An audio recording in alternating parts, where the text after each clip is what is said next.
નમસ્તે ખેડૂત મિત્રો, ખેડૂત માહિતી કેન્દ્ર ચેનલમાં આપનું હાર્દિક સ્વાગત છે. ખેડૂત મિત્રો, આજે આપણે જોવાની છે અંબાલાલ પટેલની વરસાદની આગાહી, પીએમ મોદીનું વધુ એક ગેરંટી, ખેડૂતોના દેવા થશે માફ, ખેડૂતોના ખાતામાં પૈસા જમા, મફત અનાજ વિતરણમાં ફેરફાર, માત્ર 100 રૂપિયામાં મળશે કેન્સરની દવા. આજના સૌથી મોટા ખેડૂત સમાચાર, લગ્ન માટે 35,000 રૂપિયા સહાય, ગુજરાતમાં નવા રોગનો ભરડો, ગોંડલ યાર્ડમાં મરચાની મબલક. આવો,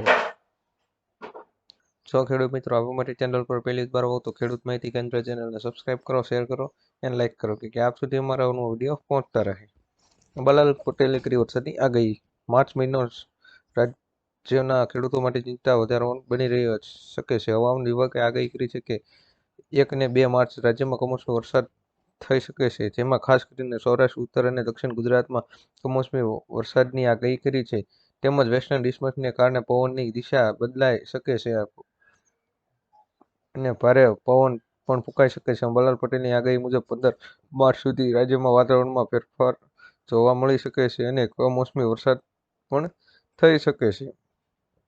પીએમ મોદીનું નવું એક ગેરંટી. પ્રધાનમંત્રી સૂર્યોદય યોજના હેઠળ 1 કરોડ પરિવારોને સોલાર પેનલ દ્વારા દર મહિને 300 યુનિટ સુધી મફત વીજળી આપવામાં આવશે. આ યોજના દ્વારા એક વર્ષમાં 18,000 રૂપિયાની બચત થશે. નાણાપ્રધાન નિર્મલા સીતારમણે નાણાકીય વર્ષ 2024-25 માટે રજૂ કરેલા બજેટગાળાના બજેટમાં આ માહિતી આપી હતી. થોડા દિવસો પહેલા વડાપ્રધાન નરેન્દ્ર મોદીએ તેને છત પર સૌર ઉર્જા એકમો સ્થાપિત કરવાના ઉદ્દેશ્ય સાથે પ્રધાનમંત્રી સૂર્યોદય યોજના શરૂ કરવાની જાહેરાત કરી હતી.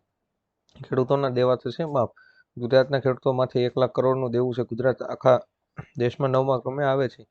100 રાજ્યોની વાત કરીએ તો ગુજરાતમાં 47.51 લાખ ખેડૂતોએ કૃષિ લોન લીધી છે, જે 1 લાખ કરોડ રૂપિયાથી વધુ છે.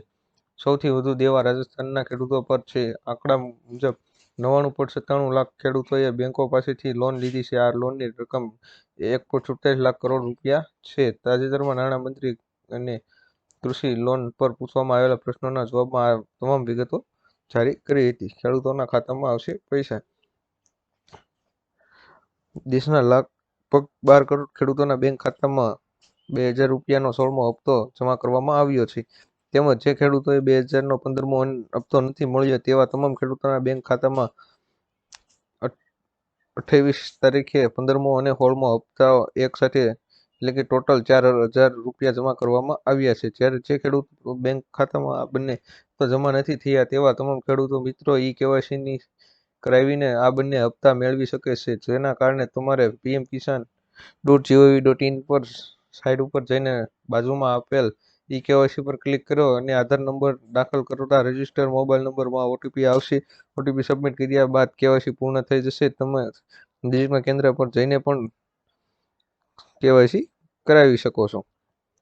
મફત અનાજ વિતરણમાં ફેરફાર. સરકારી સૂત્રોનું કહેવું છે કે 1 લાખથી વધુ લાભાર્થીઓના આરોગ્ય છે. તેઓ બંગલા, કાર અને મકાન ધરાવતા હોવા છતાં ગરીબ કલ્યાણ યોજનાનો લાભ લઈ રહ્યા છે, જેને જોતા પુરવઠા વિભાગે ડબે યુનિટ વેરિફિકેશનની તૈયારીઓ શરૂ કરી દીધી છે, જેમાં કોર્ટ દ્વારા તમામ સભ્યોના અંગૂઠાથી છાપ લેશે. તેમના નામે રાશન લેવામાં આવી રહ્યું છે. પહેલા મહિનામાં ઘરનો એક સભ્ય રાશન લેશે, જ્યારે બીજા સભ્યને બીજા સભ્યએ અંગૂઠા વડે રાશન લેવું પડશે. આ રીતે દર મહિને નવા સભ્યો અંગૂઠો લગાવીને એક પછી એક રાશન લેશે. જ્યાં સુધી તમામ એકમોની ચકાસણી ન થાય ત્યાં સુધી આ ક્રમ ચાલુ રહેશે. વેરિફિકેશનની આ નવી સિસ્ટમ શરૂ કરવા માટે લોબ મશીનની સુધારાની જાહેરાત ચલાવી છે.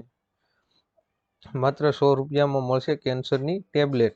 ટાટા ઇન્ડસ્ટ્રીએ કેન્સરની દવા શોધી છે. તેમણે ખુલાસો કર્યો છે કે આ ટેબ્લેટ 100 રૂપિયામાં આપશે. ડોક્ટરે કહ્યું કે સામાન્ય રીતે કેન્સરની સારવાર પાછળ લાખોથી કરોડો રૂપિયાનો ખર્ચ થાય છે, પરંતુ હવે આ દવા ખૂબ જ ઓછી કિંમતે ઉપલબ્ધ થઈ કરાવી છે. માત્ર હવે FSSAIની મંજૂરીની રાહ જોઈ રહી છે. જાણવા મળી રહ્યું છે કે મંજૂરી મળ્યા બાદ ટેબ્લેટને જૂનથી લઈને જુલાઈ વચ્ચે માર્કેટમાં ઉતારવામાં આવશે. આજના સૌથી મોટા ખેડૂત સમાચાર.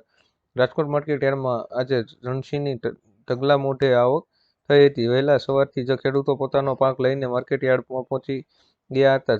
કપાસની 2000 ક્વિન્ટલ આવક થઈ હતી. કપાસના ભાવની વાત કરવામાં આવે તો એક મણના કપાસના ખેડૂતોને 1375 રૂપિયાથી લઈને 1680 રૂપિયા સુધીના મળ્યા હતા. રાજકોટ માર્કેટ યાર્ડમાં આજે ખેડૂતોને કપાસ સારા ભાવ મળ્યો હતો, જેથી ખેડૂતોમાં એક અલગ ખુશી જોવા મળી હતી. છેલ્લા ઘણા સમયથી ખેડૂતોને કપાસના ભાવ 1500 ની આસપાસ મળી રહ્યા હતા, પણ આજે ખેડૂતોને કપાસના 1680 રૂપિયા ભાવ મળ્યા હતા.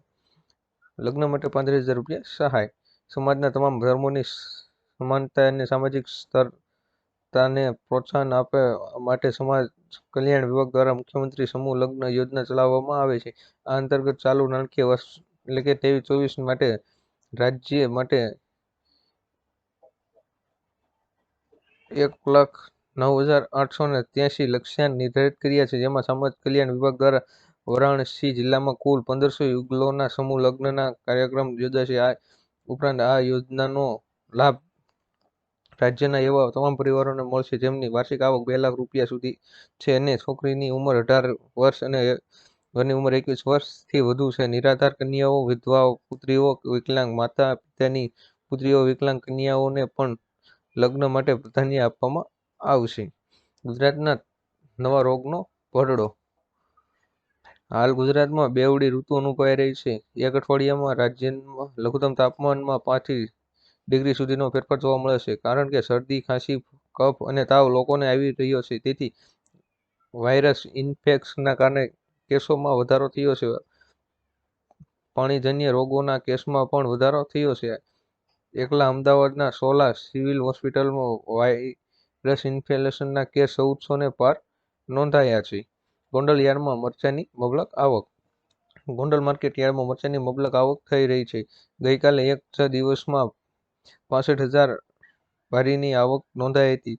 વાહનોની 5 કિલોમીટર સુધીની લાઇન જોવા મળી રહી હતી. મરચાના પ્રતિ મણ 1,000 રૂપિયાથી 4,000 રૂપિયા ભાવ બોલાયા હતા. ખેડૂતોના જણાવ્યા મુજબ વાતાવરણની અસરના કારણે આ વર્ષે મરચાનું ઉત્પાદન થોડા પ્રમાણમાં નબળું રહ્યું છે. રાજકોટ, મોરબી, જામનગર, ભાવનગર, સુરેન્દ્રનગર, પોરબંદરથી મરચાની આવક થઈ હતી. ખેડૂત મિત્રો, અવનવો વિડીયો જોવા માટે અમારી ચેનલ ખેડૂત માહિતી કેન્દ્ર ચેનલને સબસ્ક્રાઇબ કરો, શેર કરો અને લાઇક કરો કે આપ સુધી મારા અવનવા વિડીયો પહોંચતા રહે.